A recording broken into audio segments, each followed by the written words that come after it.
Anja. I am a graduate of Eastern from the class of 2006. I was a music major, and I also love the visual arts and all forms of art. It's only natural if you're an artist to express what's on your heart. And so I hope to, in a very natural way, share Christ in that way.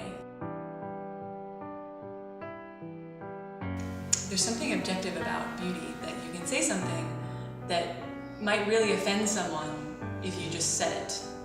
But if you create a work of art, even if they hate what you're saying, they can't help but be drawn in and want to look at it and there's something about beauty that speaks to the heart, because there's something of beauty that speaks of God and of His heart.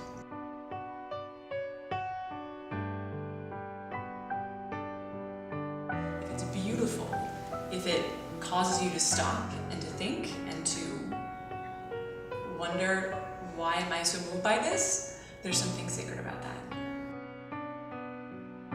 Why it was so important that the materials all be from here was that it not just be a pretty piece, but that it be something to remind people that Christ doesn't just use brokenness, He uses our brokenness. He doesn't just use a community of people, He uses us. He uses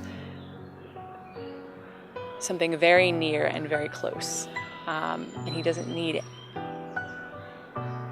things we don't have. The Lord can use our brokenness, like the things in our own soul and our own lives that we hide in gutters somewhere, or we hide in the basements of our heart. And we presume we're useless, we presume we need to bury somewhere and never face. I always keep in mind the light as an image of Christ shining through the pieces, the light of Christ shining through our own brokenness and our own struggles, and illuminating them in a way that gives them meaning. The reason I used glass as the main medium was because it's not only something broken, but it's something that's integrally related to the light. That it's not itself unless it's in the light, and when the piece is finished, it's not fully itself until it has the right light behind it, until it's in the presence of the light.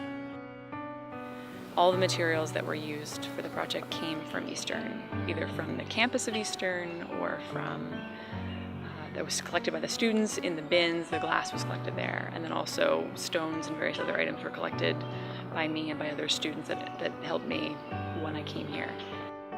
So if you look at the cross, you'll notice that the beams of the cross look like wings, and that was purposeful. I wanted to evoke the passage from Isaiah, "Those that wait upon the Lord will renew their strength and mount up on wings as eagles." And the reason I wanted the wings of the cross in particular to look like eagle's wings is that in our life, the times that we most fly are often the times we are most nailed to a cross, because that is when we witness before the world that in the midst of that crucifixion, we are joyful, we are hopeful, and we are still loving. And that is the work of art the Lord desires to make of us. It really is a beautiful image of communion, of it's not just my piece, it's our piece. Because if I didn't have this red, if I didn't have this blue, if I didn't have all of these things, how it came out wouldn't have been possible.